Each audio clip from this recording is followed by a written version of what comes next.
Chapter 1. Chaos is the natural state of life. The great illusion. We have been sold a lie. From the time we are children, we are told that if we work hard enough, save enough money, and make the right choices, we will eventually reach a plateau of stability. We imagine this place as a quiet valley where the bills are paid, the kids are happy, the health reports are clean, and the world outside is at peace. We call this normal. But look around you. Look at your last 5 years. Was there ever a month, just one month, where absolutely nothing went wrong? Where no one got sick, no deadline was moved, no appliance broke, and no global crisis dominated the news? The answer is almost certainly no. The biggest source of our stress isn't the chaos itself. It is our resistance to the chaos. We treat every interruption as a personal affront. We say, I just need to get through this week, and then things will calm down. But then next week comes, and it brings a new set of challenges. By expecting life to be stable, we are setting ourselves up for a permanent state of disappointment and exhaustion. Grounded people don't wait for the storm to pass. They realize the storm is the environment. Chaos is not an interruption to your life. Chaos is life. The survival of the flexible. In biology, the organisms that survive are not necessarily the strongest or the fastest. They are the ones most adaptable to change. Nature is in a constant state of violent flux. Seasons shift, predators move, and resources vanish. A tree that cannot bend in the wind snaps. Human psychology works the same way. Most people operate with a fragile mindset. They build a rigid structure for their lives and expect the world to accommodate it. When the world doesn't, when a pandemic hits, when a company downsizes, or when a relationship ends, their entire internal world collapses. Grounded people move toward an anti-fragile mindset. This is a concept popularized by Nassim Taleb, suggesting that some things actually benefit from shocks. They thrive and grow when exposed to volatility, randomness, and stressors. Think of your character like a bone. If a bone is never stressed, it becomes brittle, osteoporosis. It needs the chaos of weight and impact to become dense and strong. To stay grounded, you must stop viewing chaos as a threat to your peace and start viewing it as the friction required to build your strength. The elite performers. Training for turbulence. Let's look at those who thrive where others lose their minds. The emergency surgeon. Imagine a level 1 trauma center. The doors fly open. A patient is bleeding out. Monitors are screaming. There are 5 different tasks that need to happen in the next 60 seconds or a human life ends. If the surgeon stood there wishing the room were quieter, the patient would die. Instead, the surgeon narrows their focus. They accept the noise as part of the operating theatre. Their advantage isn't that they have more talent than a GP. It's that they have trained their nervous system to perceive a crisis as a workday. The elite athlete. Consider a quarterback in the final 2 minutes of a championship game. There are 80,000 people screaming for him to fail. There are 300-pound linemen trying to tackle him into the turf. This is pure, unadulterated chaos. A normal person's heart rate would be 160 beats per minute, and their vision would tunnel. But the elite athlete has quiet eye technology. They see the field in slow motion. Why? Because they stopped expecting the game to be easy. They trained for the noise. The military leader. In the special forces, they have a term, the fog of war. It refers to the uncertainty in capability, adversary intent, and environment during an engagement. You never have all the facts. You never have a perfect plan. If a commander waits for stability to make a move, his unit is compromised. He must make a decision in the middle of the mess. What do these 3 have in common? They stopped waiting for calm. They started training for turbulence. They realized that their emotional control is their only true currency. Why we panic. Panic is a biological response to the unexpected. When we believe things should be calm, and they aren't, our brain triggers a mismatch signal. This signal tells the amygdala, the lizard brain, that we are in danger. But if you change your expectations, if you wake up and say, today will be chaotic, people will be difficult, and things will break, you take the weapon away from the amygdala. You cannot be shocked by something you were expecting. Groundedness is the art of pre-acceptance. It is the practice of looking at the horizon and seeing the clouds, and instead of wishing for sun, you simply tighten your laces and check your compass. The trap of the arrival fallacy. We often suffer from what psychologists call the arrival fallacy. This is the belief that once we reach a certain goal, a certain amount of money, a certain job title, a certain age, we will finally be safe from chaos. But history shows us that higher levels of success actually bring higher levels of chaos. A CEO deals with more volatility than an intern. A parent of 3 deals with more unpredictability than a single person. If your goal is to grow, your goal is actually to handle more chaos, not less. Stop waiting for the someday where everything is sorted. Sorted is for the cemetery. As long as you are alive, your pulse will be a jagged line, not a flat one. Embrace the jagged line. Moving forward. In the chapters to come, we are going to move from this philosophical shift into the practical tools. We will talk about your breath, your reaction times, your digital habits, and your physical routines. But none of those tools will work if you are still deep down hoping that life will become easy. You have to give up that hope. You have to kill the version of yourself that is waiting for the world to be fair or quiet. From this moment on, your identity is not someone who is stressed by chaos. Your identity is someone who is grounded because of the chaos. You are the rock in the surf. The waves hit you, they wash over you, they pull at you, but you stay put. The waves don't define the rock.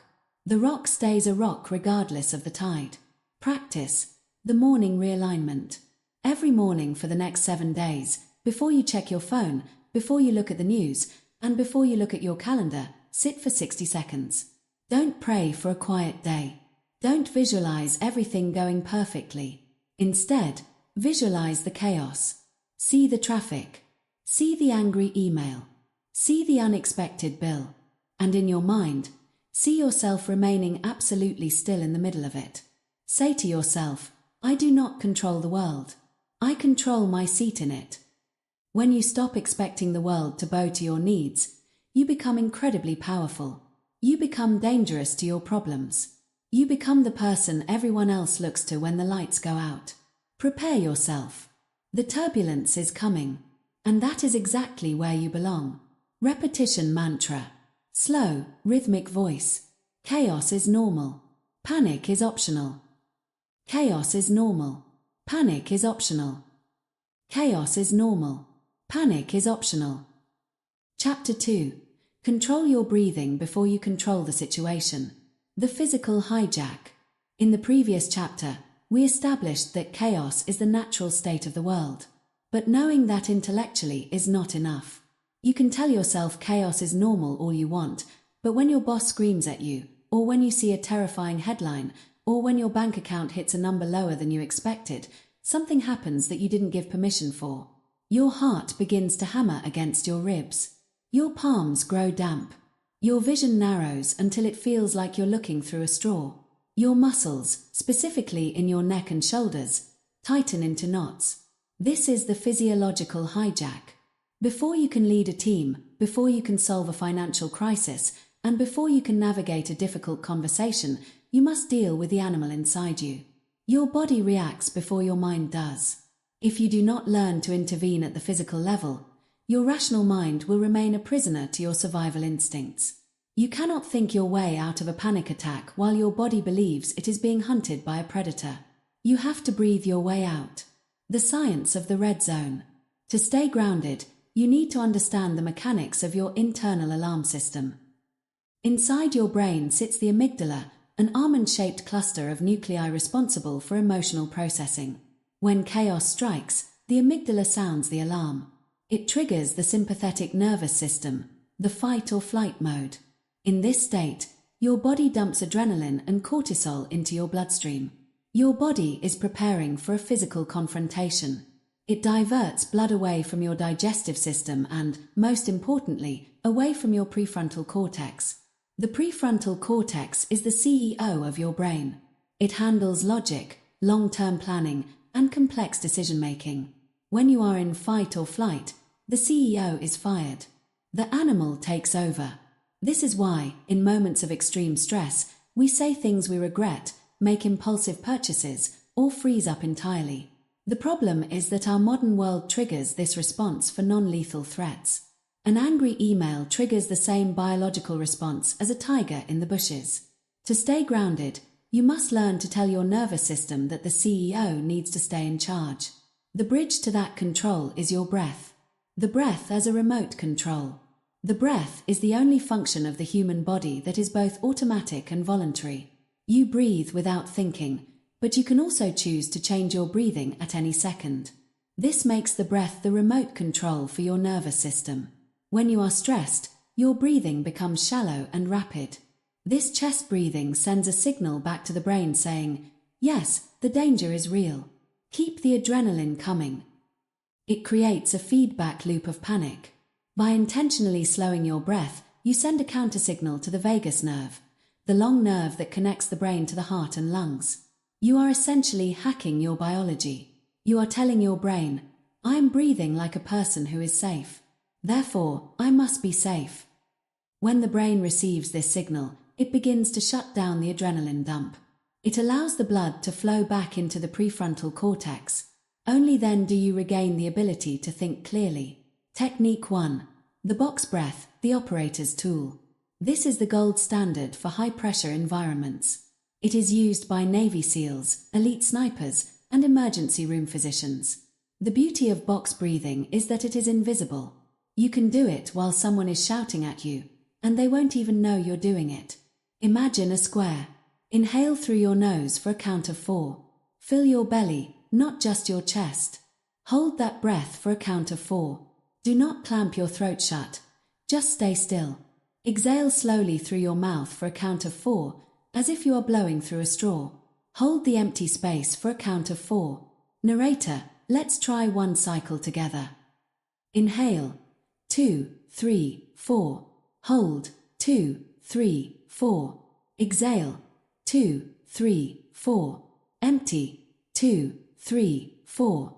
When you do this, you are physically forcing your heart rate to stay below the panic threshold. You are maintaining situational awareness. In the middle of chaos, the person who can box breathe is the only person who can see the whole room. Technique 2. The physiological sigh, the emergency brake. Sometimes, the chaos hits so hard that you don't have time for a 4-count box. You are already spiraling. You feel that lump in your throat or the tightness in your chest. In this moment, you need the emergency brake. Recent neurobiological research, specifically from Dr. Andrew Huberman's lab at Stanford, has identified the physiological sigh as the fastest way to lower your real-time stress levels. It works like this. You take a deep breath in through your nose, and just when you think your lungs are full, you take a second, shorter pop of air on top of it. Then, you let out a long, slow exhale through your mouth until you are completely empty. The double inhale reinflates the tiny air sacs in your lungs called alveoli. This allows your body to offload carbon dioxide, the primary trigger for the suffocation feeling of anxiety, more efficiently. 1 or 2 physiological sighs can drop your heart rate almost instantly. It is the quickest way to reset the system when the chaos becomes overwhelming. Training the body before the mind. Most people wait until they are in a crisis to try these techniques. That is a mistake. You wouldn't wait for a championship game to practice your jump shot. You practice when the gym is empty. To stay grounded in chaos, you must practice these breathing techniques during low-stakes moments. Practice while you are sitting in traffic. Practice while you are waiting for your coffee to brew. Practice when you feel a minor annoyance, like a slow-loading website. If you train your body to respond to the breath command during small stresses, it will obey you when the large stresses arrive. You are building muscle memory for calm. The power of the pause. When you control your breath, you create a gap. In that gap, you transition from being a reactor to being an observer. Imagine you are in a heated argument with a partner or a colleague. They say something that stings. Your natural instinct, the animal, wants to snap back with something even more hurtful. Your chest tightens. You are ready to attack. If you don't breathe, you will speak. And what you say will likely make the chaos worse. But if you take that one, slow, controlled breath, you buy yourself 3 seconds. In those 3 seconds, the CEO returns to the office. You realize that snapping back won't help. You realize that the other person is likely reacting out of their own chaos. The breath gives you the power of choice. Without it, you are just a collection of reflexes. With it, you are a master of your environment. The invisible shield.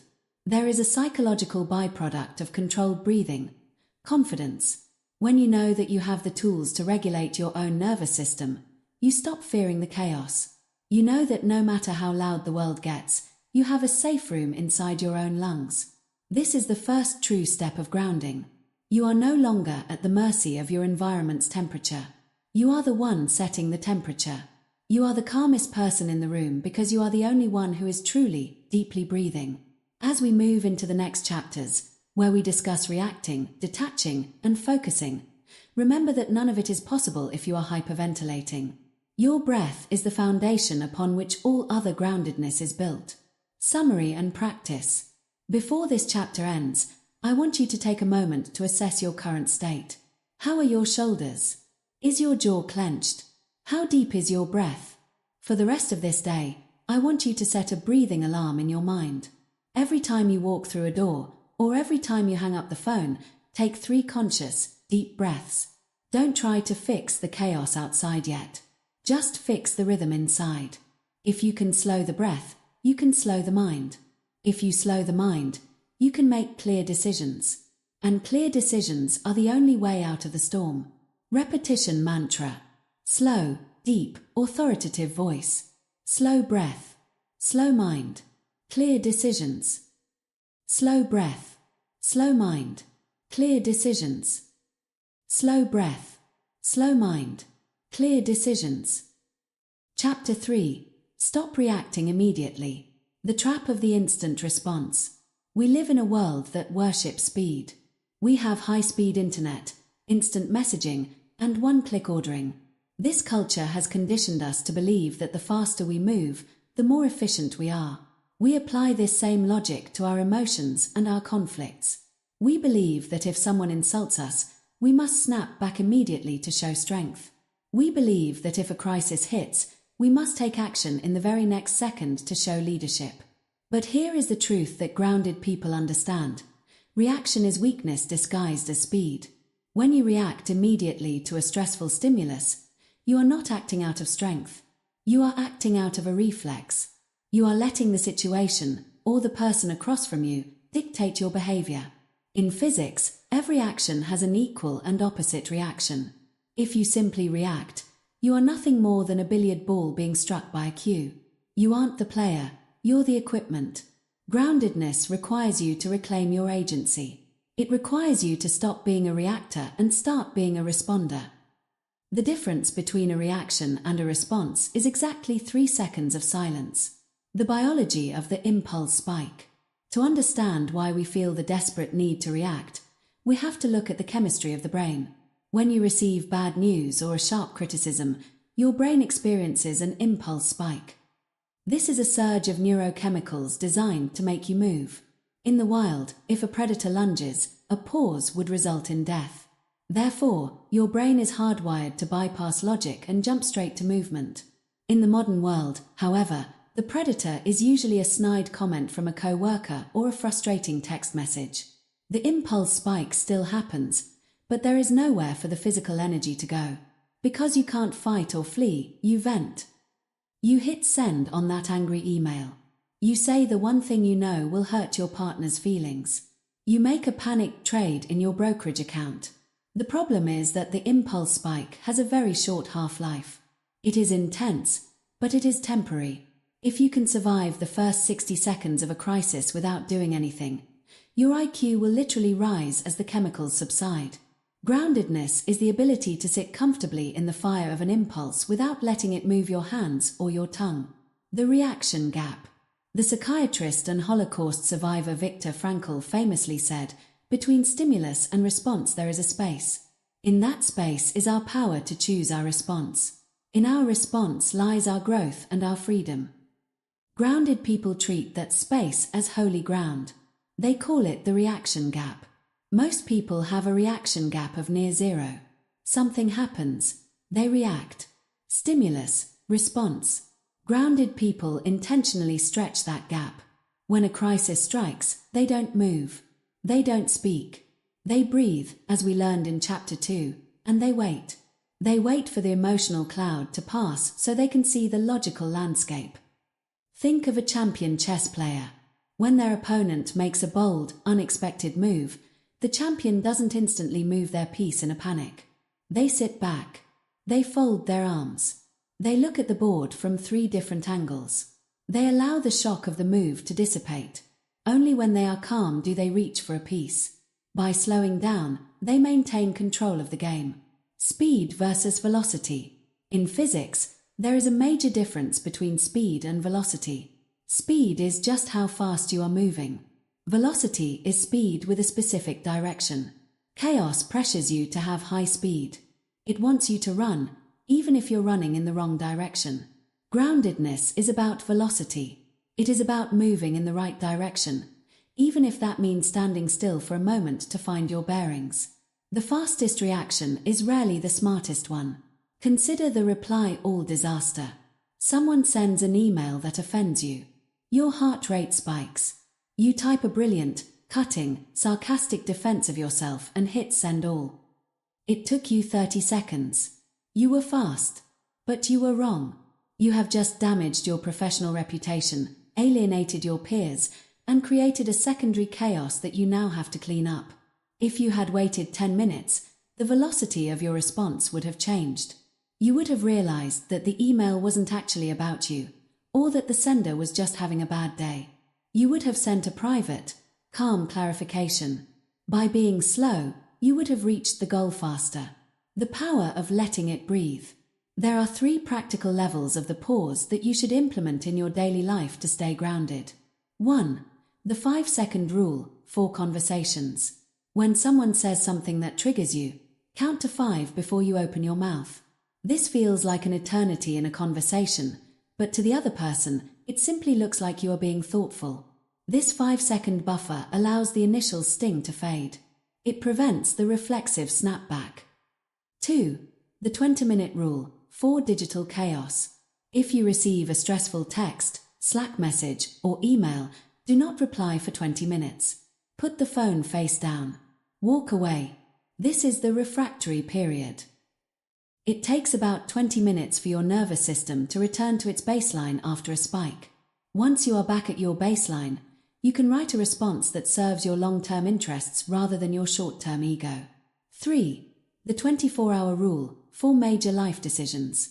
Never make a major life change, quitting a job, ending a relationship, or making a massive purchase, in the middle of a chaotic day. Chaos distorts your perception of the future. It makes now feel like forever. Give yourself 1 full sleep cycle. Sleep acts as a filter for the brain, clearing out the emotional debris of the day. If you still want to make the move tomorrow morning, then move with confidence. Silence as a weapon. In a room full of people panicking and shouting, the person who remains silent is the person who holds the power. Silence is a form of active grounding. When you refuse to react, you create a vacuum. People will try to fill that vacuum. They will keep talking, they will reveal their own hand, or they will eventually calm down to match your frequency. By not reacting, you signal that you are not threatened. And if you are not threatened, you are the person in charge.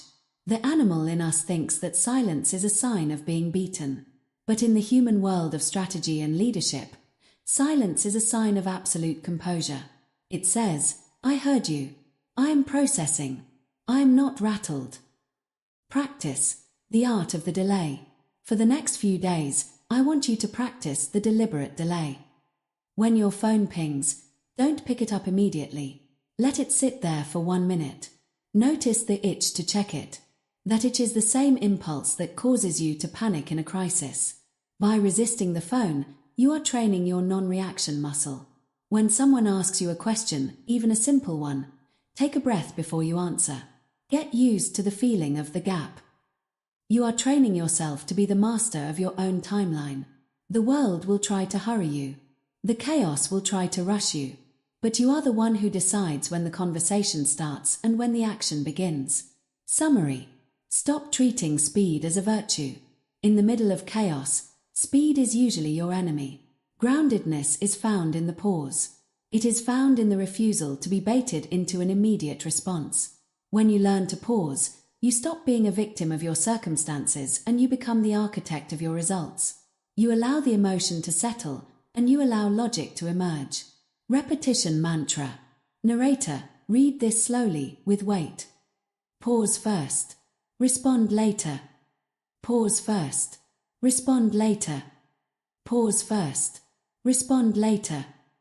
Chapter 4. Detach from emotional contagion. The invisible virus. Imagine you are sitting in a quiet airport terminal. Everyone is reading, scrolling through their phones, or sipping coffee. The atmosphere is neutral. Suddenly, a group of 20 people come sprinting around the corner, eyes wide with terror, shouting, "Run! Get out of here!" In that split second, what do? You don't stop to check their credentials. You don't ask for a detailed report on the nature of the threat.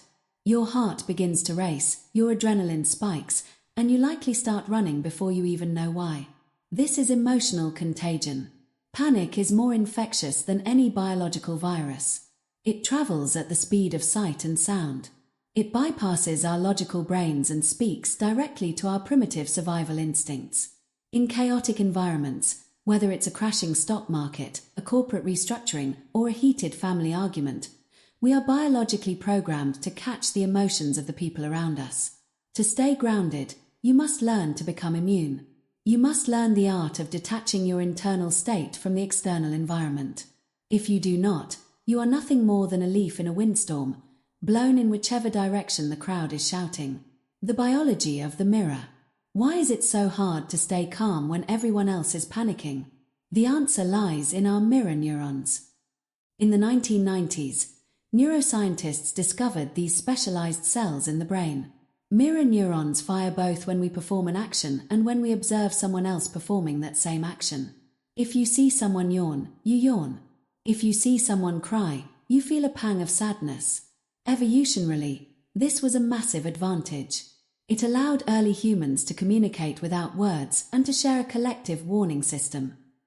If the person next to you saw a predator and looked terrified, your mirror neurons ensured you felt that terror instantly, prompting you to flee even if you hadn't seen the predator yourself. But in the 21st century, this system is constantly being misfired. We walk into an office where the manager is stressed, and within 10 minutes, we are stressed. We go home to a partner who is angry, and suddenly we find ourselves picking a fight. Grounded people recognize this biological tug. They understand that just because they feel someone else's panic doesn't mean the panic belongs to them. They have learned to distinguish between my emotion and the room's emotion. The sovereign state of mind. To stay grounded in chaos, you must treat your internal state as a sovereign state. Think of a country. A sovereign country has borders. It has a customs office. It decides who is allowed to enter and who is turned away at the gate. Most people, however, have no borders. Their internal state is a public park. Anyone can walk in, dump their trash, start a fire, or scream at the top of their lungs. Detachment is not about being cold or unfeeling. It is about protective observation. When you are in a chaotic room, you must visualize a clear, transparent barrier between you and the people around you. You can see their stress. You can hear their panic. You can acknowledge that they are suffering. But you do not let that energy cross the border into your own body. You say to yourself, "That is their energy. It is not mine. I can observe it without absorbing it." Thermometers versus thermostats. There are two ways to exist in a room. You can be a thermometer, or you can be a thermostat. A thermometer is a victim of its environment. If the room is hot, the thermometer gets hot. If the room is cold, the thermometer gets cold. It has no agency. It simply reflects the chaos around it. Most people are thermometers. If the news is bad, their day is ruined. If their boss is on a tear, their week is ruined. A thermostat, however, is different. A thermostat senses the temperature of the room, but it doesn't match it. Instead, it maintains a preset internal temperature. If the room gets too hot, the thermostat kicks in to bring the environment back to a baseline. The grounded person is a thermostat. When you walk into a chaotic situation, your goal isn't to mirror the panic. Your goal is to hold your own frequency so steadily that the room eventually mirrors you. The leader's secret, the steady hand. In any crisis, there is a natural hierarchy based on emotional stability. People instinctively look for the steady hand. Consider a flight attendant during extreme turbulence. If the flight attendant starts crying and fumbling with their seatbelt, the passengers will go into a full-blown riot. But if the flight attendant walks down the aisle, even if the plane is shaking violently, with a calm expression, checking overhead bins and speaking in a low, measured tone, the passengers will stay in their seats. The flight attendant's calm is a positive contagion. One calm voice in a room of 10 panicking people has more power than all 10 voices combined. Why? Because calm is the signal of competence.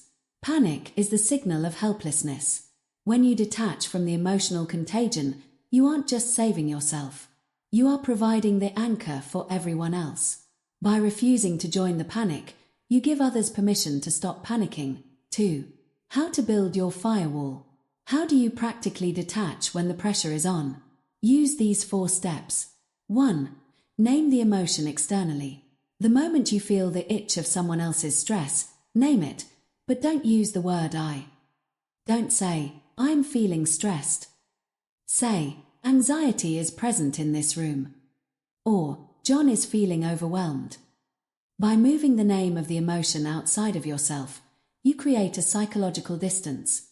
You are the scientist observing the reaction, not the chemical inside the beaker. 2. Watch the micro-expressions. When people panic, they breathe fast, they speak in a higher pitch, and they move erratically. Instead of getting sucked into their words, focus on these physical signs.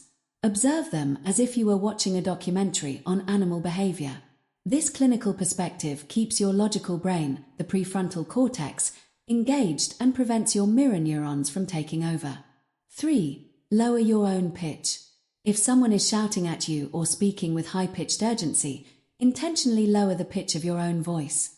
Speak 10% slower and 10% quieter than they are. This anti-mirroring technique forces the other person's brain to work harder to hear you, which often causes them to subconsciously lower their own intensity to match yours. 4. The return to center physical trigger. In the middle of a chaotic meeting or a family blow-up, find a physical anchor. This could be pressing your feet firmly into the floor or touching your thumb to your forefinger. This physical sensation reminds you, I am here. My body is solid. This person's words are just air. I am safe. The myth of shared stress. We often feel guilty for being calm when others are upset. We think that sharing their stress is a form of empathy. We think that if our partner is miserable, we should be miserable too, to show we care. This is a dangerous fallacy. If your friend falls into a deep, muddy pit, the best way to help them is not to jump into the mud with them. If you jump in, now there are 2 people in the mud, and no one is left on the surface to pull them out. The most empathetic thing you can do for someone in a state of chaos is to stay on the solid ground. By maintaining your grounding, you provide a stable point for them to reach for. Your detachment is not a lack of love, it is the highest form of service. Practice the public observation exercise. To train this muscle, go to a crowded, high-stress place, like a busy train station, a shopping mall during the holidays, or even a loud coffee shop. Sit for 15 minutes. Your goal is to remain perfectly still and calm while observing the waves of energy around you. Watch the person who is late for their train. Watch the parent struggling with a toddler. Feel the static in the air. Practice your box breathing. Visualize your sovereign border. See the stress swirling around you, but notice that it cannot touch you unless you give it permission. Summary: chaos wants to recruit you. It wants you to join the choir of panic. It wants you to mirror its intensity. Your power lies in your refusal to be recruited. You are the observer. You are the thermostat. You are the sovereign state. You can care for people, you can solve their problems, and you can lead them through the dark, but you must never inherit their panic. Repetition mantra. Narrator. Voice becomes firm, steady, and protective. Observe emotion. Do not inherit it. Observe emotion. Do not inherit it. Observe emotion. Do not inherit it. Chapter 5. Focus only on what you can control. The scattered mind. In the heart of chaos, your greatest enemy is not the problem itself. It is the fragmentation of your attention.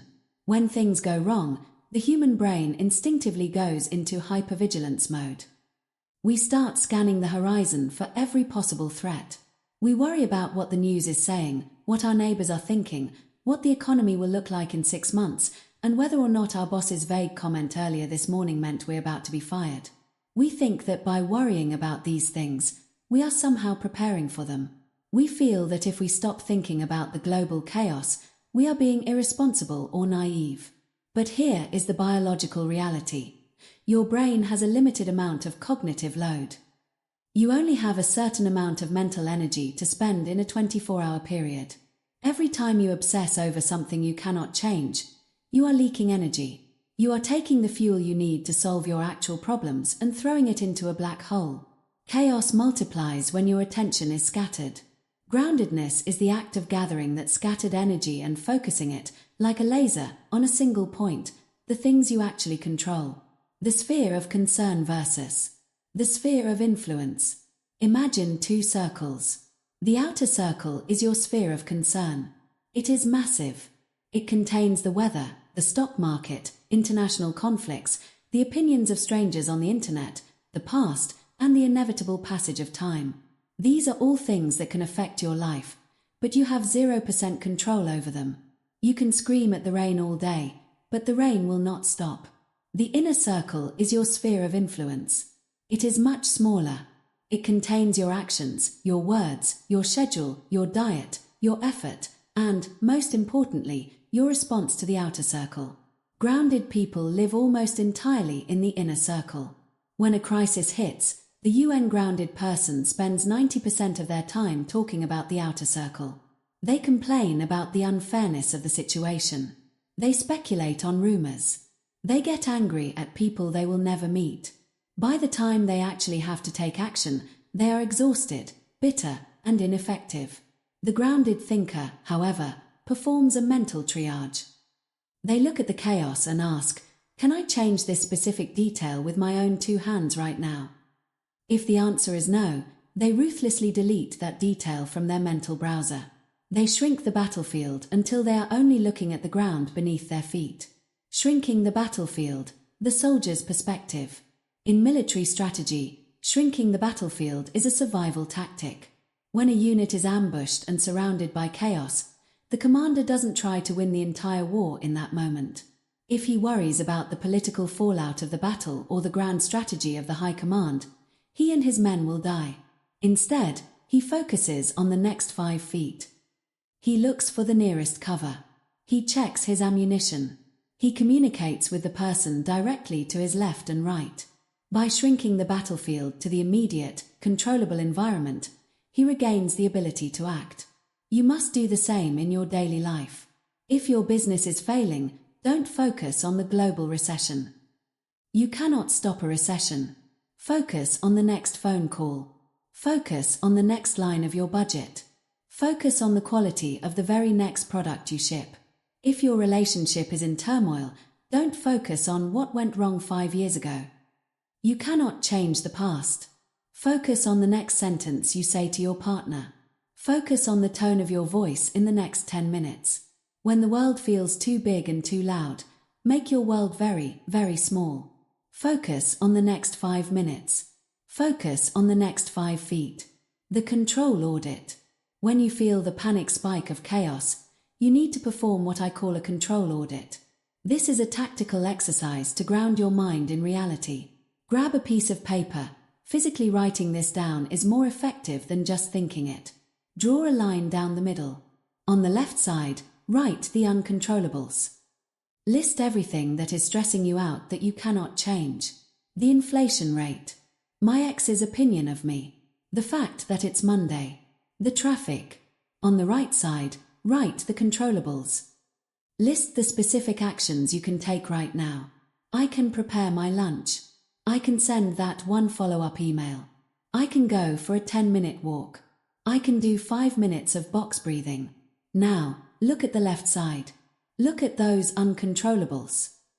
Realize that every second you spend thinking about that list is an act of self-sabotage. It is like trying to steer a ship by pushing on the mast from the inside. Rip the left side of the paper off and throw it away. Literally. Look at the right side. That is your battlefield. That is where your power lives. Why we secretly love the uncontrollables. There is a dark psychological reason why we often choose to focus on things we can't control. It's an excuse. As long as I am complaining about the system, or the economy, or my toxic boss, I don't have to look at my own lack of discipline. Focusing on the uncontrollables makes us feel like victims, and being a victim is, in a strange way, comfortable. It means the chaos isn't our fault, so we don't have to do the hard work of fixing what is right in front of us. Groundedness is about extreme ownership. It is about saying, the world may be falling apart, and that may not be my fault, but my response to it is entirely my responsibility. When you focus only on what you can control, you lose the luxury of the victim. You realize that you always have a move to make. You might not be able to win the game today, but you can always make the best possible move with the pieces you have left. The what can I control right now? Question. This is the most powerful grounding question in the human language. You should use it as a mantra whenever you feel overwhelmed. What can I control right now? If you are stuck in a dead-end meeting that is wasting your time, you can't control the speaker, but you can control your posture, your breathing, and the thoughts you are using to prepare for your next task. If you are dealing with a health crisis, you can't control the diagnosis, but you can control your adherence to the treatment, the quality of your sleep, and the way you speak to your family. This question is a circuit breaker. It snaps the mind out of the future, anxiety, and the past, regret, and slams it into the present, action. Action is the cure for anxiety. When you are moving, you are grounded. When you are ruminating, you are drifting. The efficiency of the grounded mind. When you stop leaking energy into the uncontrollables, something miraculous happens. You become incredibly efficient. Most people are operating at 30% capacity because 70% of their CPU is dedicated to background noise, worrying about things that haven't happened or things they can't change. The grounded person operates at 90% or 100% capacity. Because they have fenced off the chaos, they have more energy for their work, more patience for their children, and more clarity for their decisions. They aren't superhuman, they are just UN leaked. They understand that attention is their most valuable asset. They don't give it away for free to news anchors, social media trolls, or doomsday prophets. They keep their attention in their own pocket and spend it only where it yields a return. Practice. The 5-minute battlefield. For the next 24 hours, I want you to practice shrinking the battlefield every time you feel a hint of stress. If you are stuck in traffic and starting to get angry, ask, what can I control right now? You can't control the cars. You can control the podcast you're listening to, the relaxation of your grip on the steering wheel, and the depth of your breath. Do those things, and ignore the rest. If you have a mountain of work and don't know where to start, ask, what can I control right now? You can't control the mountain. You can control the next 5 minutes of typing. Ignore the mountain. Focus on the sentence. By doing this, you are training your brain to ignore the static and hunt for the signal. You are becoming the person who, in a crisis, doesn't ask why is this happening, but asks what is the next move. Summary. Chaos is loud, but it is often hollow. It thrives on your attention. When you withdraw your attention from the uncontrollables, the chaos loses its power over you. Shrink the battlefield. Find the small corner of the world where your hands have influence. Work that corner with everything you have. The rest of the world will take care of itself, or it won't. Either way, your best chance of survival and success lies in the things you can actually touch. Repetition mantra. Control the controllable. Control the controllable. Control the controllable. Chapter 6. Slow down your decisions. The tyranny of the immediate. There is a specific kind of pressure that chaos exerts on the human mind. It is the feeling that the door is closing. It is the whisper in your ear that says, if you don't act in the next 10 seconds, you will lose everything. We see this in the frantic energy of a stock market floor during a crash.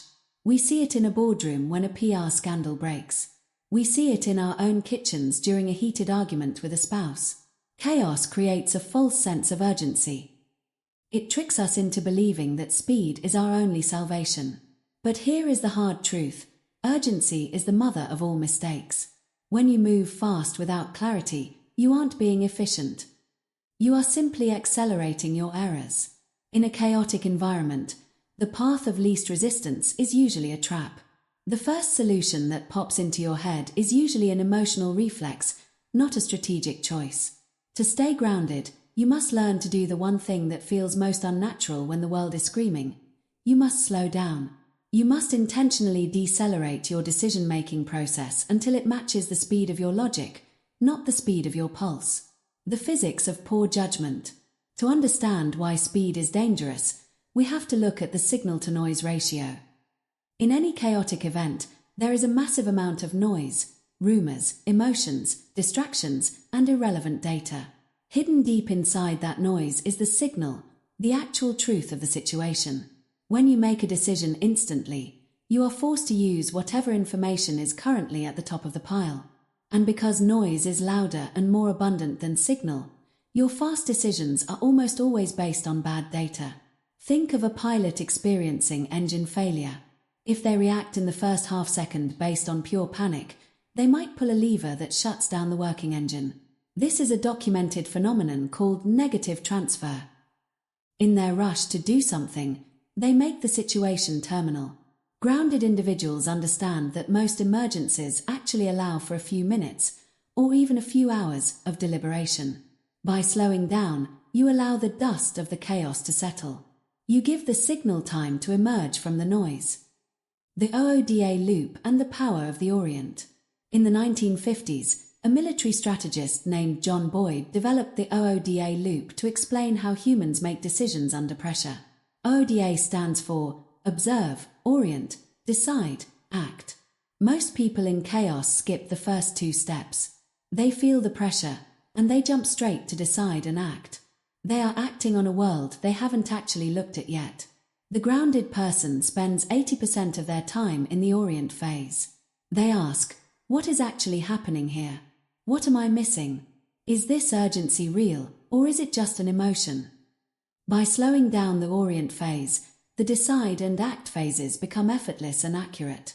A slow, correct decision is always faster than a fast, wrong decision that you have to spend the next 3 years fixing. The investor's advantage. The art of doing nothing. One of the best places to see the power of slowing down is in the world of high-stakes investing. When the stock market crashes, the noise is deafening. News anchors are shouting, social media is in a frenzy, and people are watching their life savings evaporate in real time. The urgency trap tells them to sell now to stop the pain. But look at the most successful investors in history, people like Warren Buffett. When the market is in a state of chaotic panic, they don't move. They don't check the tickers every 10 seconds. They go into a room, they pick up a book, and they wait. They know that the market is currently in an emotional fever dream. By slowing down their decision to buy or sell, they allow the emotional value of a company to separate from its actual value. While everyone else is sprinting toward a cliff, the grounded investor is sitting still, waiting for the exact moment when the signal is clear. Buffett famously said, "The stock market is a device for transferring money from the impatient to the patient." The same is true for life. Life transfers power from the person who reacts quickly to the person who decides slowly. Tactical tools. How to slow down the process. If you are in the middle of a fire and you feel the urge to rush, use these 3 tactical tools to force a deceleration. 1. The information vacuum test. Ask yourself, what piece of information do I wish I had right now? Usually, in a crisis, we are missing a key fact. By identifying that missing piece, you give yourself a logical reason to wait. You tell the urgency monster in your head, I cannot act yet because I am waiting for the lab results, the return phone call, the final numbers. This justifies the pause and kills the panic. 2. The red team strategy. Before you commit to a fast decision, force yourself to argue for the exact opposite. If your gut says quit the job, spend 5 minutes making the best possible case for staying. This mental exercise forces your brain to move out of reflexive mode and back into analytical mode. It builds a speed bump in your mind that prevents you from sliding into a reckless choice. 3. The decisiveness versus impulsivity filter. People often confuse being decisive with being fast. They are not the same. Impulsivity is acting without a plan because you can't handle the discomfort of waiting. Decisiveness is acting with total commitment once the signal is clear. A grounded person can take 3 days to make a decision, but once they make it, they are immovable. An UN-grounded person makes a decision in 3 seconds and changes it 3 hours later. Slow down the process so you can be firm in the action. The sleep on it protocol, a biological necessity. We often mock the advice to sleep on it as being old-fashioned or lazy. In reality, it is some of the most sophisticated neurological advice ever given. When you sleep, your brain performs a process called memory consolidation. It strips away the emotional intensity of the day's events and organizes the information into a logical hierarchy. It literally cleans your thoughts. If a decision is truly important, and if you are in a state of chaos, your brain is dirty. It is cluttered with cortisol and adrenaline. Making a decision in that state is like trying to drive a car with a mud-covered windshield. Unless the building is physically on fire, almost every decision can wait until tomorrow morning. When you wake up, the adrenaline fog will have lifted. You will look at the decision you were about to make yesterday and, 90% of the time, you will realize it was a mistake. The cost of undo. In the digital world, we have an undo button, Ctrl+Z. In the real world, undo is incredibly expensive. Undoing an angry word takes months of apologies and rebuilt trust. Undoing a panicked financial move takes years of extra work to recover the lost capital. Undoing a rushed hire takes months of HR headaches and severance pay. When you feel the pressure of chaos, visualize the cost of the undo. Realize that taking an extra hour today to ensure your decision is correct is cheaper than spending a year fixing a fast mistake. Grounded people are lazy decision makers.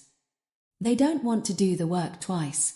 They would rather wait and do it right once. Becoming the slowest person in the crisis. If you want to lead in a crisis, you must become the person who refuses to be rushed. When everyone else is speaking at 100 miles an hour and demanding answers, be the person who leans back and says, "I've heard everything you've said. I'm going to take 30 minutes to think about this in silence, and then I'll give you the path forward." This is terrifying to do the first time. You will feel like you're failing or being too slow. But look at the faces of the people in the room when you say that. Their panic will immediately begin to subside. Why? Because they realized there is someone in the room who is not afraid of the clock. Your refusal to be rushed is a signal of immense power. It says that you are bigger than the chaos. It says that the situation does not dictate your timeline. You dictate the timeline. Practice the artificial pause. For the next week, I want you to practice the artificial pause on low-stakes decisions. If someone asks you where you want to go for dinner, don't answer for 10 seconds. If you see a shirt you want to buy online, put it in the cart and wait 24 hours before clicking buy. If someone asks for your opinion in a meeting, take a slow breath and count to 5 before speaking. You are training your brain to get comfortable with the space between a question and an answer. You are breaking the urgency reflex. Summary: chaos is a high-speed chase. Groundedness is the ability to pull over to the side of the road, check the map, and ensure you're even in the right city. Don't let the noise of the world set your pace. The world is often wrong. Your pulse is often wrong. Your panic is always wrong. Slow down the process. Gather the signal. Remove the emotion. Then, and only then, act with the force of 1,000 suns. Repetition mantra. Calm decisions beat fast decisions. Calm decisions beat fast decisions. Calm decisions beat fast decisions. Chapter 7. Build mental distance. The suffocation of the now.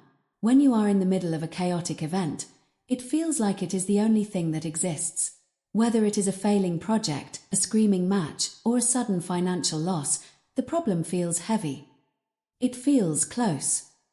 It feels like it is pressing against your skin, blocking out the light and stealing your oxygen. This is the suffocation of the now. The human brain is wired for survival, and survival is a short-term game. When we encounter a threat, our focus narrows. We lose our peripheral vision, both physically and mentally. We become obsessed with the next 30 seconds. This zoom-in effect is helpful if you are trying to dodge a falling rock, but it is a disaster when you are trying to manage a complex, chaotic life. When you are zoomed in too far, every bump looks like a mountain. Every setback feels like the end of the world. Every criticism feels like a permanent stain on your character. To stay grounded, you must learn the most powerful mental trick in the world: the zoom out. You must build mental distance between yourself and your circumstances.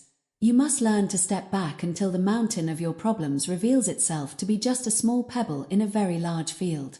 The ant on the carpet. Imagine an ant crawling across a vast, ornate Persian rug. To the ant, a single red thread is a massive, insurmountable barrier. A small spill of water is a terrifying, life-threatening flood.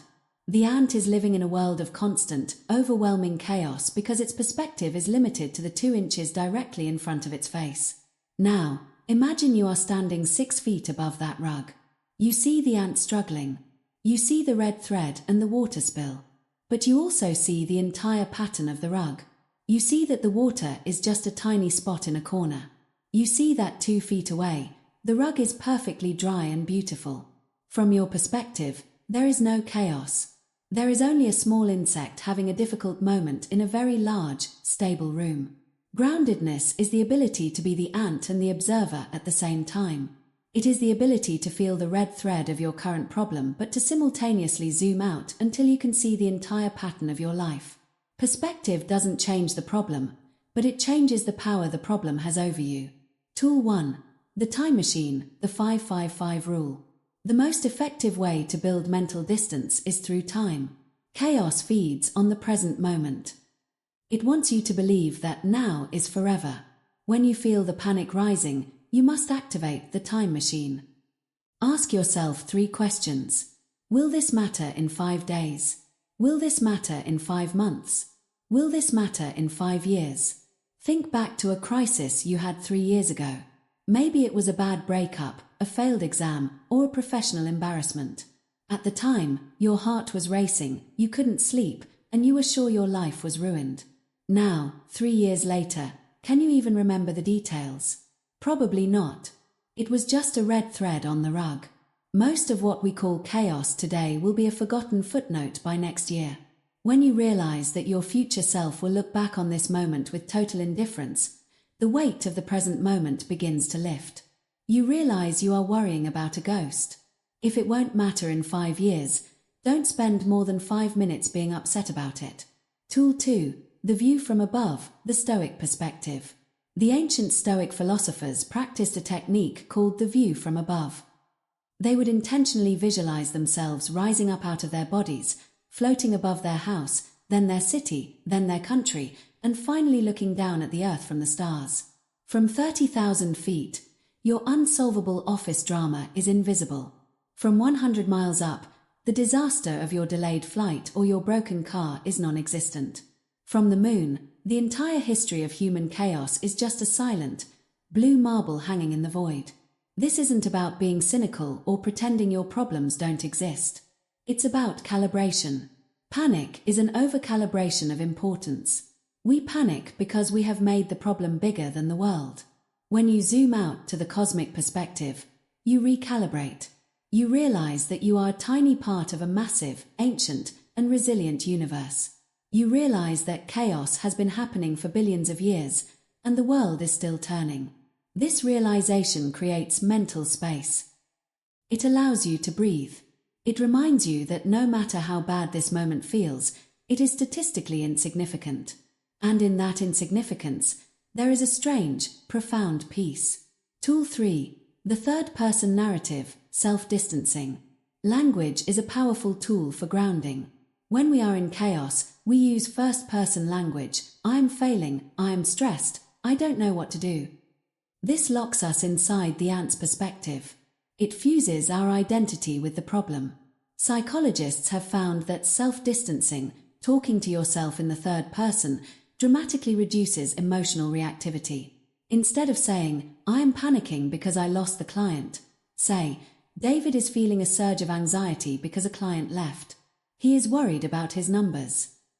By using your own name, you force your brain to look at yourself from the outside. You become the observer watching the ant. This small linguistic shift breaks the emotional feedback loop. It allows you to give yourself advice as if you were helping a friend. We are almost always smarter when we are giving advice to others than when we are talking to ourselves. Third-person language allows you to access that friend wisdom in the middle of your own storm. Perspective weakens panic. Why does distance work? Because panic requires intimacy. To panic, you have to be close to the threat. You have to feel its heat. When you build distance, whether through time, space, or language, you cool the situation down. Think of a horror movie. If you are sitting in a dark theater, and the camera is zoomed in tight on the victim's face, you are terrified. Your heart is pounding. But if the camera zooms out and you see the movie set, the lights, the boom mic, and the director eating a sandwich in the corner, the fear disappears. You realize it's just a movie. Chaos is the close-up. Groundedness is the wide shot. When you zoom out, you see the director. You see that the chaos is just a scene, not the whole story. You see that you have survived every single scene that has come before this one, and you will survive this one too. The power of just a. A simple way to build distance in your daily speech is to use the phrase just a. It's not a life-ending crisis, it's just a difficult conversation. It's not a financial catastrophe, it's just a temporary cash flow problem. It's not a betrayal, it's just a person acting out of their own insecurity. When you label things as just a, you are assigning them their true size. You are refusing to let them occupy more space in your mind than they deserve. You are putting the chaos in a small box so that you can remain big. The hospital test. Whenever I feel like the chaos of my daily life is becoming too heavy, I use the hospital test to gain instant distance. I imagine myself walking through the halls of a major hospital. I imagine the people in the ICU fighting for their next breath. I imagine the parents in the waiting room of the pediatric oncology ward. I imagine the people receiving news that will change their lives forever. Then, I look back at my chaos. I look at my deadline, my argument, or my broken sink. Suddenly, my chaos feels like a luxury. It feels light. It feels manageable. This isn't about guilt, it's about perspective. Most of the things we panic about are high-class problems. They are the problems of the living, the healthy, and the employed. When you compare your chaos to true chaos, you find an immediate, grounded strength. The resilience of the long view. Grounded people are historians of their own lives. They remember the storms they've already weathered.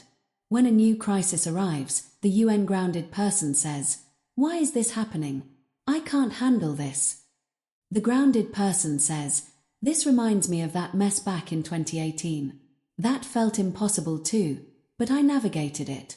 I'm the kind of person who handles things like this." By looking back at your own track record, you build historical distance. You realize that you are not a victim of the current moment. You are a veteran of many moments. You have a 100% success rate of getting through hard days. That is a fact. Let that fact be your anchor. Practice the weekly zoom out. Once a week, I want you to go somewhere where you can see the horizon. A rooftop, a hill, or a wide open park. Look at the sky. Look at the distance. While you are looking at the vastness of the world, bring your current chaos to mind. Notice how small it feels when it has to compete with the horizon. Practice your 5-5-5 rule while looking at the stars. Tell yourself, "I am a small part of a big world, and that is a good thing. I don't have to carry the whole world, I only have to carry my next step." Summary. Chaos feels overwhelming because it traps you in the now. It tricks you into thinking that the current moment is the only reality. Your escape hatch is perspective. Zoom out. Look at the clock, look at the map, and look at your own history. Build the distance required to see that this storm is just a weather pattern, not the end of the world. When you gain distance, you gain power. When you zoom out, you see the path through the woods. Repetition mantra. Zoom out. Gain power. Zoom out. Gain power. Zoom out. Gain power. Chapter 8. Create personal discipline in disorder. The architecture of the inner world. When a hurricane strikes a city, the things that survive are not the things that are most flexible or the things that hide. The things that survive are the structures with the deepest foundations and the strongest internal frames. The same is true for the human psyche. When your external world is in a state of disorder, when your job is at risk, your family life is tense, or the world feels like it's tilting on its axis, your internal world cannot afford to be fluid. If you match the chaos outside with a lack of discipline inside, you will be swept away. External chaos requires internal structure. Most people do the exact opposite. When they get stressed, the first things they throw overboard are their healthy habits. They stop exercising because they're too busy. They stop sleeping because they're too worried. They stop planning their days because everything changes anyway. This is a catastrophic error. Your routines are not extras that you do when life is easy. Your routines are the psychological anchors that keep you from drifting into the abyss when life is hard. To be grounded is to be disciplined when everyone else is falling apart. The science of decision fatigue. To understand why discipline is essential in chaos, we have to look at decision fatigue. Your brain has a limited supply of willpower and analytical energy each day. Every time you have to make a choice, what should I wear? What should I eat? When should I start working? You draw from that limited well.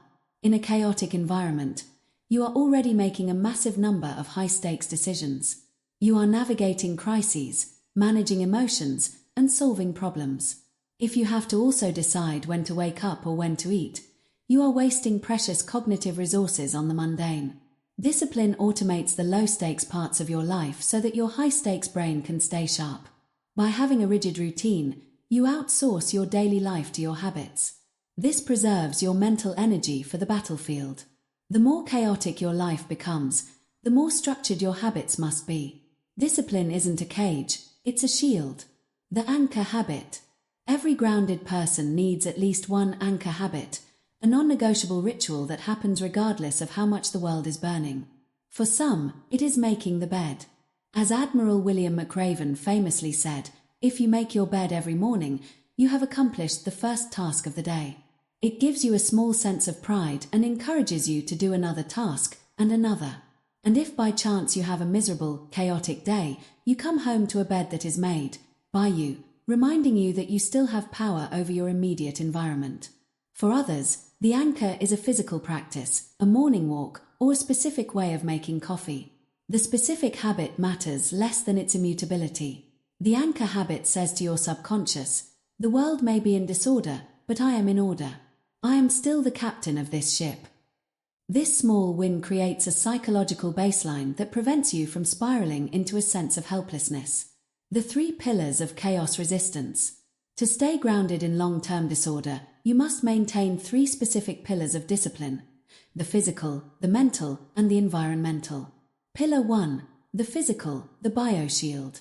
You cannot be mentally grounded if your biology is screaming. Chaos produces cortisol and adrenaline. If you don't provide a physical outlet for these chemicals, they will turn into anxiety and depression. Sleep discipline. In a crisis, people stay up late scrolling the news or worrying. This is self-poisoning. Sleep is the time when your brain flushes out metabolic waste. If you don't sleep, you are literally making decisions with a dirty brain. A grounded person guards their sleep like a hawk. They go to bed at the same time, even if the world is ending. Movement discipline. You don't need a 2-hour gym session. You need 20 minutes of movement to burn off the stress chemicals. Exercise is the only way to tell your body that the fight is over and it can relax. Nutritional discipline. Chaos makes us crave sugar and processed comfort foods. These cause blood sugar spikes and crashes that mimic the feelings of panic. Staying grounded means eating for stability, not for emotional soothing. Pillar 2. The mental, the morning audit. In chaos, your mind is like a browser with 50 tabs open. You must learn to force quit the unnecessary programs. The discipline of daily planning is your greatest weapon. Every morning or the night before, you must list your vital few, the 2 or 3 things that actually matter today. Everything else is noise. When the chaos tries to pull you in 10 different directions, you look at your list. You say, the world is loud, but these 3 things are my mission. This discipline prevents you from being busy but ineffective. It keeps you moving forward when everyone else is running in circles. Pillar 3. The environmental order in the immediate. Chaos is a visual experience. If your physical workspace is cluttered, your kitchen is full of dirty dishes, and your car is a mess, your brain perceives that as evidence of failure. It reinforces the feeling that you have lost control.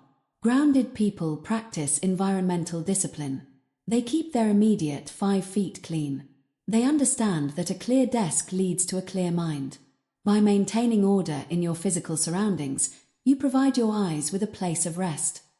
When the world outside looks like a disaster, your home or your office should look like a sanctuary. The Stockdale paradox. Discipline in extremis. One of the most profound examples of discipline in disorder comes from Admiral James Stockdale, who was a prisoner of war in Vietnam for over 7 years. He was tortured, starved, and kept in solitary confinement. How did he stay grounded? Through rigid, self-imposed discipline. He created a secret tapping code to communicate with other prisoners. He maintained a strict mental schedule of reflection and classes he would teach himself. He exercised in his tiny cell every single day. Stockdale noted that the optimists, the ones who thought they'd be home by Christmas, were the first to die. They lacked the discipline to face the brutal facts. Stockdale, however, practiced the discipline of realism plus faith. He accepted the chaos of his situation but maintained the internal structure of a soldier. He proved that you can take a man's freedom, but you cannot take his discipline unless he gives it to you. Discipline was his internal citadel. Routine as a ritual of meaning. When we are in chaos, we often feel that life has lost its meaning. Everything feels like survival. Discipline turns routine into ritual. A ritual is a routine with a purpose. When you wash the dishes with total presence, you are practicing the ritual of caretaking. When you write in your journal, you are practicing the ritual of self-honesty. When you walk your dog at 6 a.m. every morning, you are practicing the ritual of responsibility. These rituals remind you that you are more than just a crisis manager. You are a human being with values and commitments. The world cannot touch your rituals. They are yours. They are the sacred space where the chaos is not allowed to enter. The trap of waiting for the right time. The most common excuse for a lack of discipline is, I'll get back to my routine once things settle down. This is backward logic. You don't get disciplined because life is settled. Life becomes settled because you are disciplined. If you wait for the right time to start meditating, or exercising, or planning your weeks, you will wait forever. The right time is always in the middle of the mess. The most valuable workout you will ever do is the one you do when you're exhausted and overwhelmed. The most important meal you'll ever prep is the one you make when you're tempted to order fast food. These are the moments where groundedness is actually forged. Anyone can be disciplined on a sunny Sunday afternoon. Only the grounded can be disciplined on a rainy Tuesday when the car won't start and the boss is calling. Practice the rule of 1. If your life is currently in a state of high chaos, don't try to build a 10-step morning routine. You will fail, and the failure will make you feel less grounded. Instead, practice the rule of 1. Pick one thing that you will do every single day, no matter what. It could be 10 push-ups. It could be writing down 3 things you're grateful for. It could be drinking a liter of water before you have coffee. Make this your line in the sand. No matter how loud the news is, no matter how many fires you have to put out, you do this one thing. Once that habit is ironclad, once it becomes part of your identity, add one more. Over time, these habits will knit together into a safety net. When the chaos tries to pull you down, you will hit that net, and it will hold you. Summary. Discipline is the ultimate act of rebellion against a chaotic world. The world wants you to be reactive, messy, and exhausted. By being structured, orderly, and rested, you are taking your power back. Don't let the disorder outside dictate the disorder inside. Build your routine. Guard your sleep. Clean your desk. Move your body. Structure is not a burden. It is the skeleton that allows you to stand upright when the wind is blowing. Repetition mantra. Structure defeats chaos. Structure defeats chaos. Structure defeats chaos. Chapter 9. Become the calmest person in the room. The vacuum of leadership. In any moment of crisis, a vacuum is created. When the lights go out, when the market crashes, or when a project falls apart at the last minute, the standard social hierarchy often evaporates. Titles like manager, vice president, or senior consultant lose their meaning if the people holding them are visibly shaking or shouting in panic. In that vacuum, human beings revert to a primal state. We look for a signal of safety. We scan the room for an anchor. And instinctively, we do not look for the person with the loudest voice or the most credentials. We look for the person who appears to be the most unmoved by the storm. We look for the calmest person in the room. If you can be that person, you don't need to demand authority. It will be handed to you. People will move aside for you. They will stop talking to hear what you have to say. They will follow your lead because your composure is a silent promise that you know a way out. Leadership, at its most fundamental level, is not about strategy or vision. It is about emotional stability. It is the ability to maintain your grounding so that others can find theirs. The biology of the anchor. To understand why calm is so persuasive, we have to look at how we perceive threats. As we discussed in earlier chapters, panic is a signal. When someone panics, they are broadcasting a message to everyone around them. The situation is bigger than I am. I have lost control. Because we are social animals, that signal triggers a secondary alarm in everyone else. But when someone remains calm, they are broadcasting a different message. I am bigger than the situation. I have resources you cannot see. This is why we find a non-anxious presence so magnetic. It is a biological relief. When you remain grounded while others are spiraling, you act as a neural regulator for the group. Your stillness actually helps to down-regulate the nervous systems of the people around you. You are not just a person, you are a stabilizing force. Think of a group of hikers lost in the woods as night falls. One person is crying, another is shouting at the map, a third is pacing in circles. Then, there is a fourth person. They sit down. They take a slow breath. They check the compass. They speak in a low, level voice and say, "Everyone, sit down. We have water, we have light, and we are going to figure this out." Who is in charge? It doesn't matter who was the leader when they started the hike. The person who is currently the calmest is now the commander. Composure as influence. We often think of influence as something we do through persuasion, charisma, or power. But in chaos, influence is a byproduct of composure. When you are grounded, you have a higher vantage point. Because you aren't blinded by the fog of adrenaline, you can see the exits, the opportunities, and the risks that others are missing. Because you see more, you know more. And because you know more, your decisions are naturally better. This creates a competence loop. Your calm leads to better observations. Your observations lead to better decisions. Your better decisions lead to better results. And those results reinforce the group's trust in your calm. Groundedness is the ultimate soft power. You don't have to fight for your place at the table when you are the only one who isn't trying to flip the table over. The mirror effect of authority. If you want to change the energy of a room, you do not do it by matching the energy of the room. You do it by holding your own. If you walk into a room where everyone is shouting and you start shouting louder to get control, you have already lost. You have joined the chaos. You have validated the panic. You have told everyone that the situation is indeed loud and terrifying. But if you walk into that same room and speak at a normal, or even slightly lower, volume, something interesting happens. People have to stop shouting to hear you. They have to lean in. They have to modulate their own frequency to match yours. By refusing to be moved, you force the room to move toward you. This is the mirror effect. The most stable person in any interaction eventually dictates the emotional tone of that interaction. The master of the low-intensity speech. One of the most practical ways to project authority in chaos is through your voice. When we are stressed, our vocal cords tighten. Our pitch rises. We speak faster. We use more filler words, like, you know.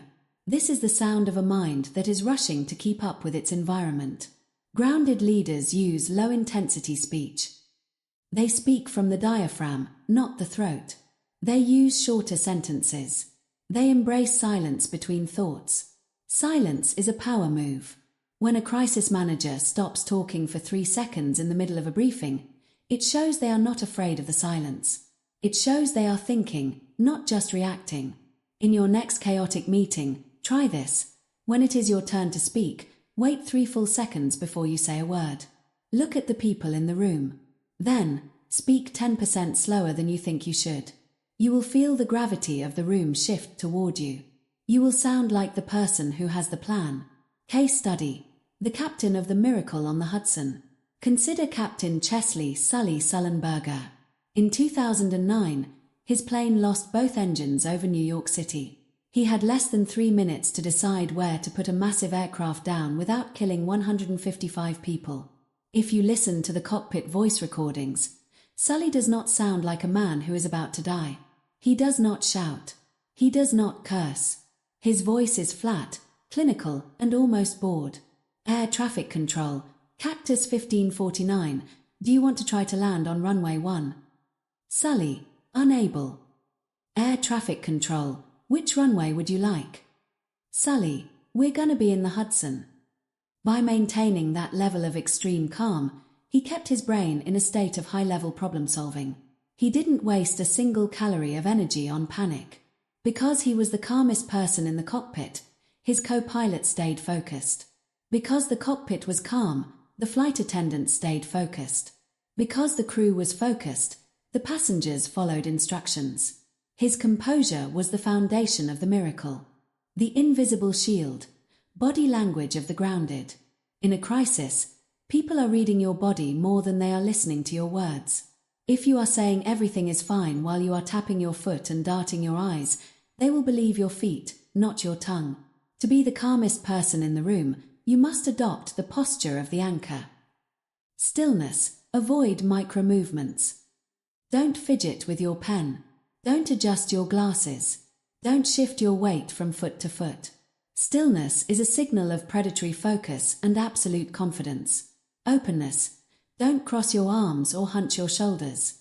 These are defensive postures. A grounded person stays open. They keep their chest and neck exposed, signaling that they do not perceive the environment as a threat. Eye contact. Keep your gaze steady. Do not flutter your eyes around the room. Pick a person, look at them while you speak, and hold it for a second after you finish. This shows you are present and unafraid. The burden and the reward. Being the calmest person in the room is a heavy burden. It means you don't get the luxury of venting. It means you have to swallow your own fear so that others don't choke on theirs. It can be lonely to be the anchor when everyone else is drifting. But the reward is total agency. When you are the calmest person, you are the most free. You are not a victim of the circumstances. You are the one who decides what happens next. You become the person that others rely on, which is the highest form of human value. People will remember how you made them feel during the crisis long after they have forgotten the details of the crisis itself. They will remember that when everything was falling apart, you were the one who stood still. Practice. The eye of the storm exercise. The next time you are in a high-stress social situation, perhaps a loud party, a tense family dinner, or a chaotic meeting, I want you to play a game. Your goal is to be the person in that room who moves the least and speaks the slowest. Observe the chaos of the other people. Notice the way they interrupt each other. Notice the way their voices rise. Notice their frantic gestures. Do not judge them. Just observe them from your sovereign state. See how long you can hold your frequency of calm. Notice how, after a while, people start turning their chairs toward you. Notice how they start asking for your opinion. You are practicing the gravity of composure. You are learning that you don't have to chase authority if you are willing to be the person who doesn't run. Summary. Chaos is a test of character. Most people fail because they believe that caring about a problem means panicking about a problem. Groundedness is the realization that the best way to care for a situation is to remain absolutely calm within it. Your composure is your influence. Your stillness is your authority. When the world is screaming, be the silence.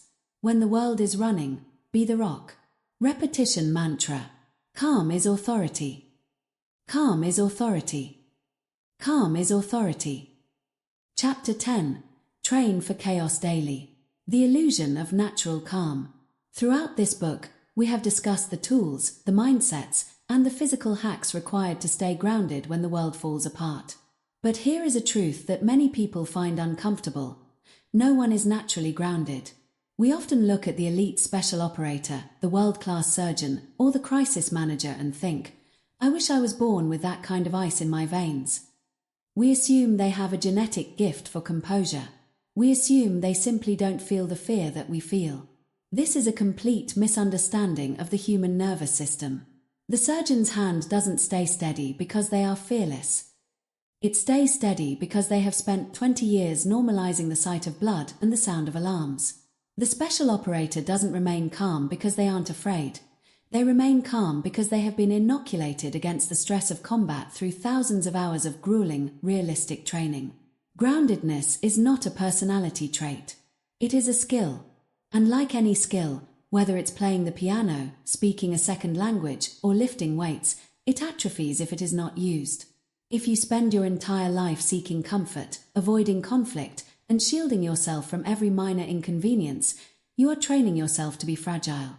You are ensuring that when real chaos inevitably arrives, you will be crushed by it. To stay grounded in the big storms, you must learn to seek out the small storms every single day.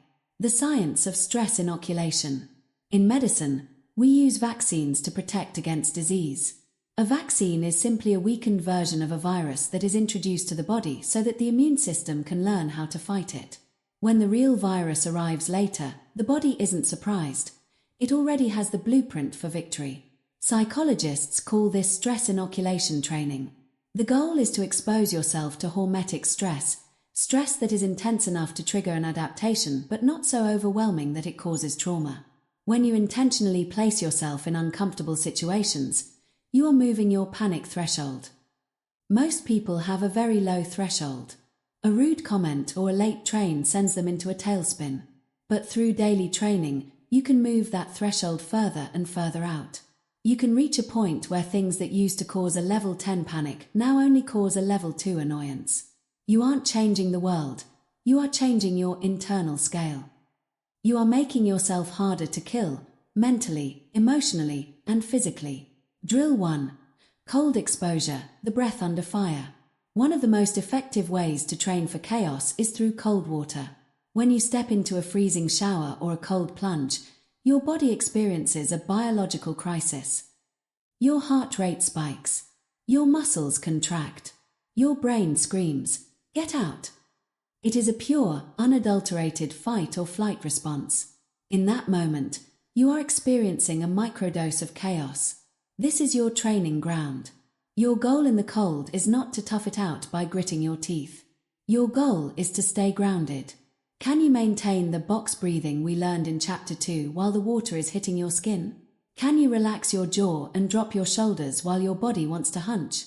Can you stay for 2 minutes while your mind is begging you to quit? When you do this every morning, you are training your brain to ignore the panic signal. You are teaching your prefrontal cortex to stay in charge even when the animal is screaming. If you can stay calm in a 40-degree shower, you are much more likely to stay calm when a client screams at you or when you get a flat tire in the rain. Drill 2. The proactive difficult conversation. Most people avoid conflict. They let small resentments build up because they are afraid of the chaos of a confrontation. This avoidance makes you socially and emotionally fragile. Grounded people practice the discipline of proactive conflict. If there is a conversation you are dreading, do it today. Don't wait for the right time. The right time is an illusion. By initiating a difficult conversation, whether it's asking for a raise, setting a boundary with a family member, or admitting a mistake, you are choosing to enter the chaos on your own terms. When you are in the conversation, Focus on the tools we've discussed. Detach from their emotional contagion. Slow down your speech. Pause before you respond. By seeking out these social fires, you build a callus on your soul. You realize that you can survive someone being angry with you. You realize that tension is not danger. You become the person who is comfortable in the heat, while everyone else is hiding in the cool. Drill 3. The what-if planning session. There is a massive difference between worrying and planning. Worrying is an emotional loop. It is the ant on the carpet spinning in circles. It has no goal. Planning is a grounding exercise. It is the zoom out. Once a day, take 5 minutes to do a chaos audit. Pick a specific project or area of your life and ask, what is the most chaotic thing that could happen here today? Then, walk through your response.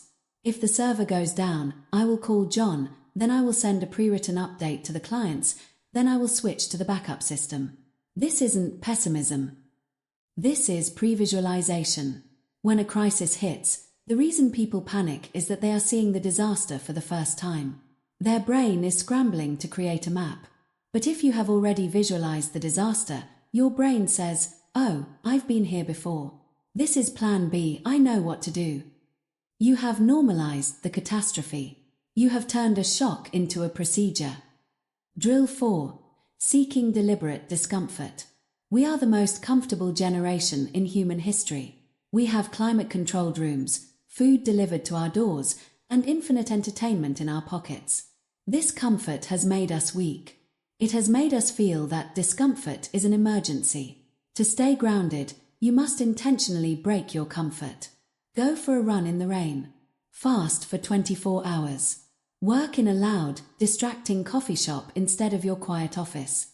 Take the stairs when you're tired. These are micro-hardships. Every time you choose the hard path over the easy path, you are casting a vote for yourself as a grounded individual. You are proving to yourself that your internal state is not dependent on your external comfort. You are building the discipline of the anchor.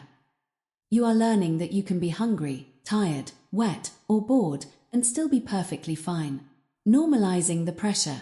The ultimate goal of this daily training is to normalize the pressure. Think of a professional diver. To a beginner, being 30 feet underwater is a terrifying, life-threatening experience. They feel the pressure on their ears, the darkness of the water, and the distance to the surface, and they panic. To the professional, 30 feet is home. They know how to clear their ears. They know how to move efficiently. They have normalized the environment. When you train for chaos daily, you are diving into the pressure. Eventually, you reach a state where you don't just handle chaos, you thrive in it. You start to find a flow state in the middle of a crisis. While everyone else is blinded by adrenaline, you feel a strange, cold clarity. You see the moves before they happen. This is the black belt level of groundedness. It doesn't come from reading books. It comes from the daily, repetitive act of choosing the difficult over the easy. The identity of the grounded. There will come a day when you face a level 10 life event. A loss that feels unbearable. A failure that feels total. A change that feels like an earthquake. In that moment, you will not have the energy to learn how to be grounded. You will be entirely dependent on the training you have done in the months and years leading up to that day. This is why you must adopt the identity of the grounded. Don't say, I'm trying to stay calm. Say, I am the kind of person who is trained for this. Don't say, I hope things don't get crazy. Say, let it get crazy. I know who I am in the dark. Your grounding becomes a point of pride. You start to see chaos as an opportunity to test the equipment. When a storm hits, most people look for cover. The grounded person looks at their internal foundation and says, let's see how we hold up. Conclusion. The eye of the storm. We began this journey with a single premise. Chaos is the natural state of life. You cannot stop the waves. You cannot stop the wind. You cannot control the madness of the world or the unpredictability of human hearts. If your peace depends on the world being quiet, you will never have peace. But you have learned that you don't need the world to be quiet. You have the breath to hack your biology. You have the pause to reclaim your logic. You have the zoom out to find your perspective. You have the discipline to hold your structure. You have the calm to lead the room. You are no longer a victim of the chaos. You are the eye of the storm, the one point of stillness around which everything else revolves. The world is going to stay loud. It is going to stay messy. It is going to stay unpredictable. And that is perfectly okay. Because you aren't waiting for the storm to pass anymore. You have learned how to be the rock that the storm cannot move. Go out into the mess. Go out into the noise. Stay grounded. Repetition mantra. Train under pressure so chaos feels familiar. Train under pressure so chaos feels familiar. Train under pressure so chaos feels familiar. The end.